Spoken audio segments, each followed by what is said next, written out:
This Equipment World video is brought to you by Chevron Delo 600 ADF Ultra Low Ash Diesel Engine Oil. It's time to kick some ash. Today we're talking about the Mechalak 8 MCR. I actually had a chance to run several machines in the Mechalak line, but the one that really stuck out to me with its potential to change the industry is the 8 MCR. If you come into the job site thinking this is going to act just like an excavator, you're probably going to be a little disappointed simply because it's not an excavator. Because guess what? This is a combination machine. This is an excavator and a skid steer in one. And 9 times out of 10, when you have a combination machine, that generally means it does both of its jobs very, very mediocre and doesn't really excel at anything. The 8 MCR is the total opposite. I would say it can do 85 to 90% of everything an excavator or a skid steer can do, and then it can do a ton of extra stuff that you would never dream of doing in a skid steer or a mid-size excavator. For instance, because of the way you can configure this boom, you can take it straight up in the air with the bucket turned around, and you can have a wheelbarrow that will go 2 to 3 stories tall. Now, what's really cool about the fact that you can use it as a skid steer is you can zip around in this machine. While it looks like a mid-size excavator, it tracks along at the speed of a CTL, and that's quick. It is shockingly quick when you get in this thing for the first time.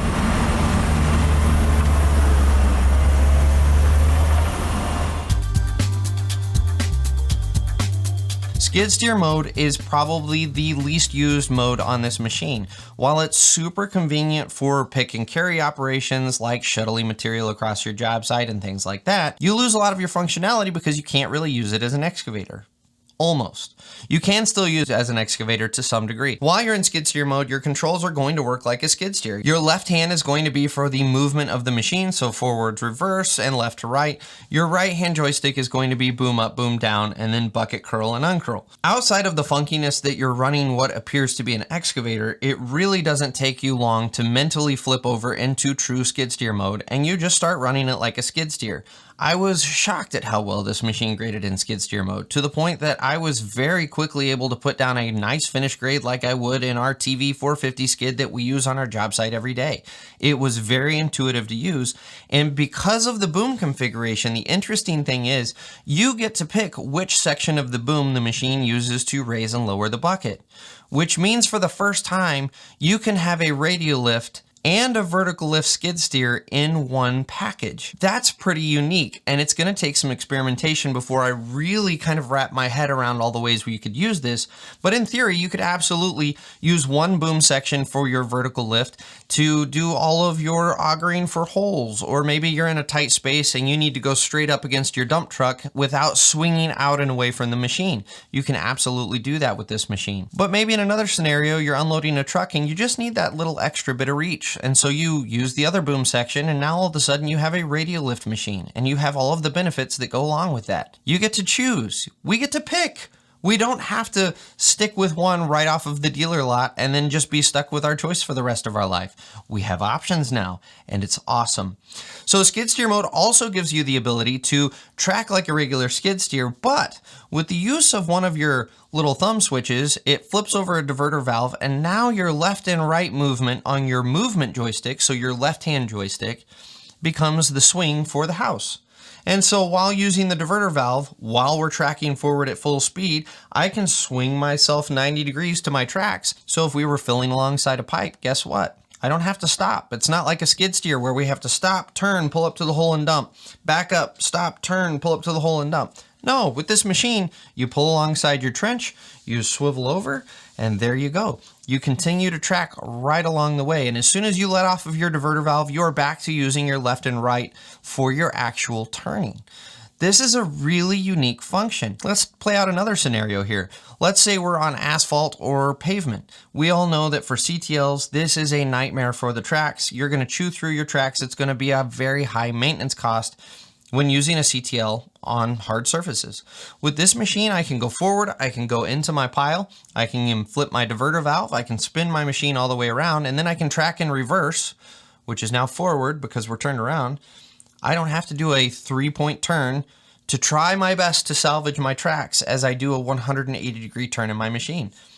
Now we can just go in reverse and we're facing forward. So it's really easy. You can already start to see where not only is it going to save us time and efficiency, it's also going to save us on machine wear and the costs associated with that. This is a really unique machine. Now again, skid steer mode is the most limiting mode on this machine. Great for pick and carry. Everything else, I was using excavator mode. So when you're using this machine as an excavator, one of the first things you're going to notice is it has a mammoth bucket that is the size of a skid steer. It has the oomph and the power to actually use that bucket. I really put this thing through the test. I wanted to know if it could actually drag that monster bucket through the dirt, heap it full, and then actually lift it and make it a usable bucket. And this machine shocked the snot out of me. Now don't get me wrong, when this thing is heaped and it is really loaded down and you are at full reach, absolutely you start to get tippy, you feel the weight on the machine, and it does get a little questionable on whether you're going to do that over the side of a ditch or while you're going to swing over the side of a truck. Yes, absolutely, that is a lot of weight. But if you're not at full reach, this machine comfortably handles that mammoth bucket fully heaped with no issue. As long as the material is relatively loose, I was able to drag it through monster heaps of material with no issue.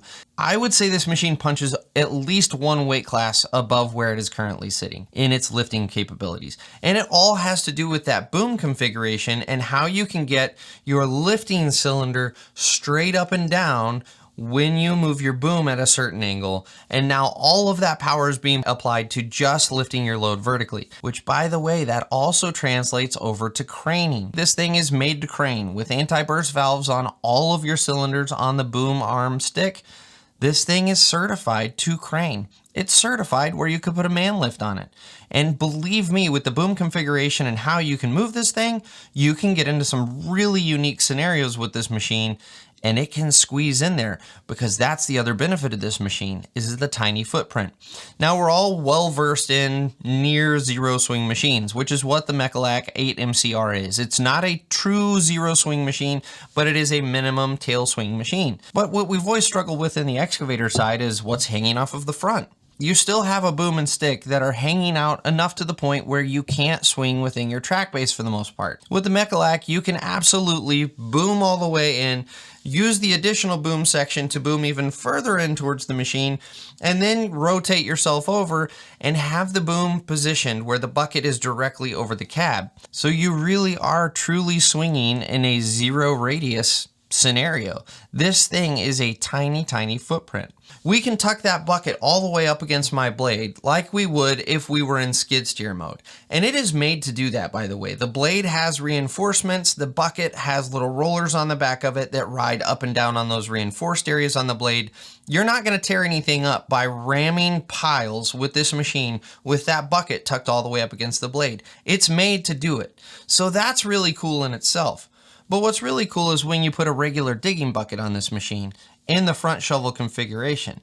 Because of the boom geometry, this machine actually has power to dig in a front shovel configuration. We're all familiar with the scenario where you have a pen grabber style coupler where we can rotate the bucket 180 degrees and we can start to undermine some utilities.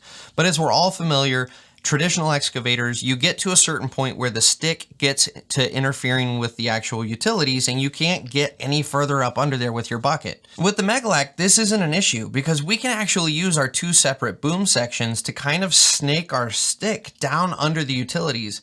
And because it has actual digging power and some oomph behind it, we can full on dig under utilities with this machine.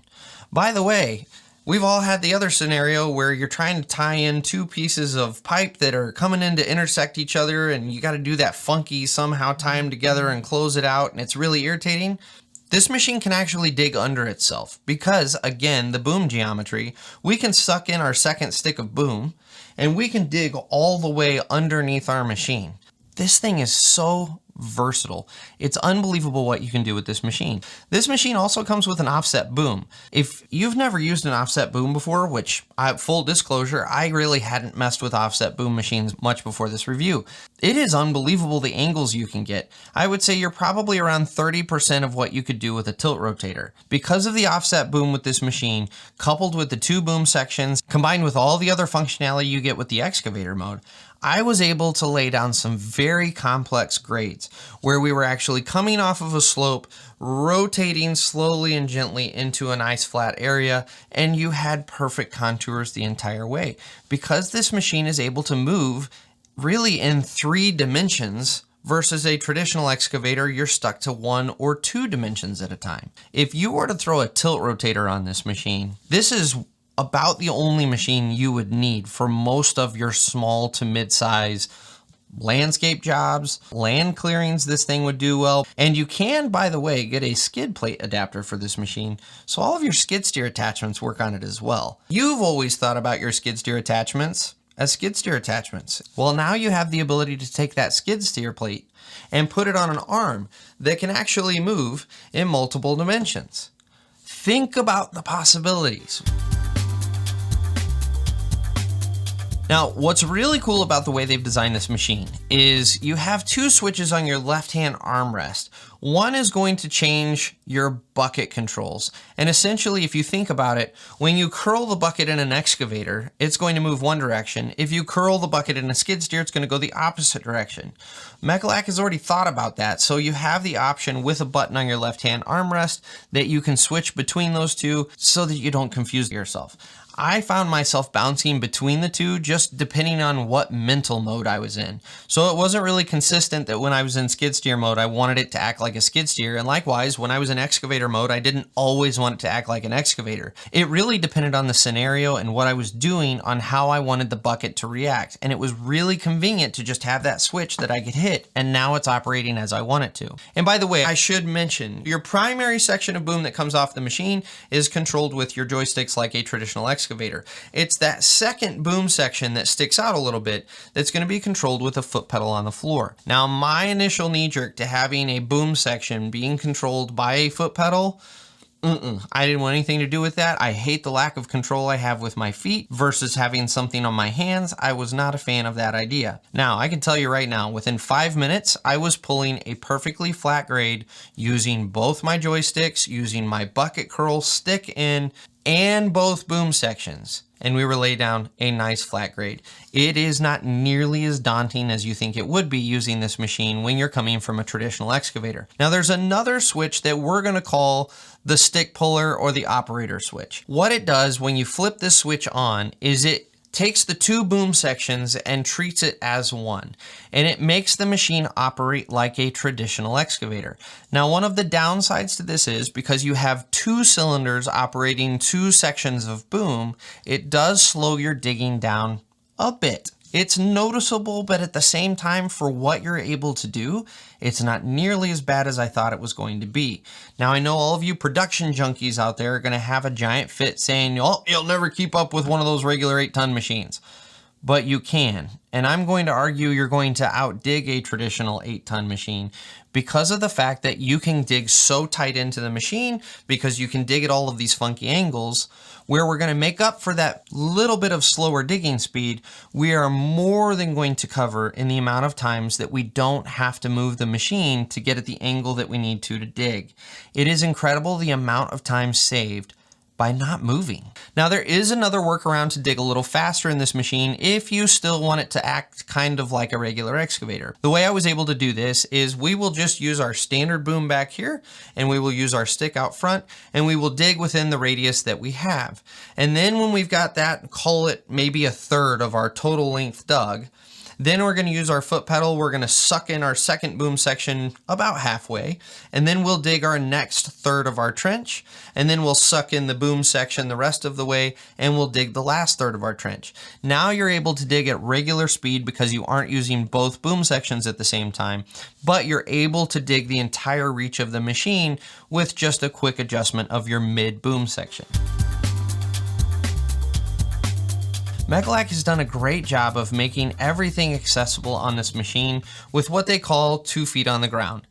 Everything is reachable with 2 feet on the ground, with the exception of filling the hydraulic tank. And that's going to require you stepping up on the track. You don't have to climb on this machine at all. Now, it is a small footprint, obviously, because this is the 8-ton market and these are mid-size excavators. This is kind of a tiny footprint. That being said, getting to all of your valves, replacing broken lines, getting to all of your filters, Everything was very easy to access from the ground, and it wasn't going to require a phenomenal amount of special tools or very tiny hands to get in there and to do the maintenance work. Everything was really accessible on this machine. Cleaning the tracks is going to be a breeze because of the track design. It's a very tight area, so there's really not a lot of mud that's going to collect in that area. It's going to be nice for when you're going to trailer the machine. Now, I do have to be fair here. There are a few nitpicky things that I didn't like about the machine that I would like to see Mechalak maybe improve upon in the future. But before we get into that, I want to take a second to tell you about the sponsor of this video, Chevron Lubricants. Protecting your diesel engine and its exhaust aftertreatment system has traditionally been seen as an either-or proposition when it comes to choosing the engine oil that's going to protect your system. And that's exactly why Chevron spent more than a decade of R&D work developing a no-compromise formulation. Now, I don't have to tell you why a clogged DPF is bad news, but here's the real kick in the pants. 90% of that ash clogging up your DPF and then upping your fuel and maintenance costs, it comes from your engine oil. You might be thinking, why don't they make an engine oil with less ash in it then? You'll be happy to learn that Chevron agrees with you. They've developed a new ultra-low ash diesel engine oil that is specifically designed to combat DPF ash clogging. Delo 600 ADF with OmniMax technology cuts sulfate ash by 60%, radically reducing the rate of DPF clogging and extending the DPF service life by 2.5 times. Before you had to choose between protecting your engine or your aftertreatment system. Now you don't. Delo 600 ADF with OmniMax technology. It's time to kick some ash.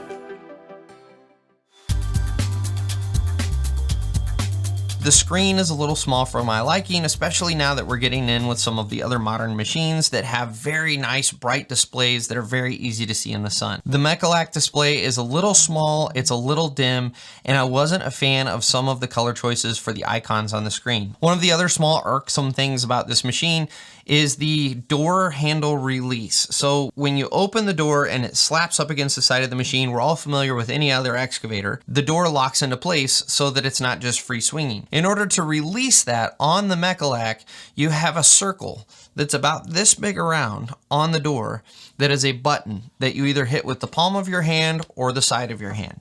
And it doesn't matter which of those two you pick, it hurts. Just because of the size, the amount of pressure it takes, it does cause some discomfort on the palm of your hand or the side of your hand. The last one is the fact that when you are in skid steer mode, this thing tracks like a regular CTL until you go into a turn. That's where you are going to notice a noticeable difference in speed when you're in the turn. Now, as soon as you stop turning, it picks right back up on the speed. So as I can imagine, most operators are going to adapt to this.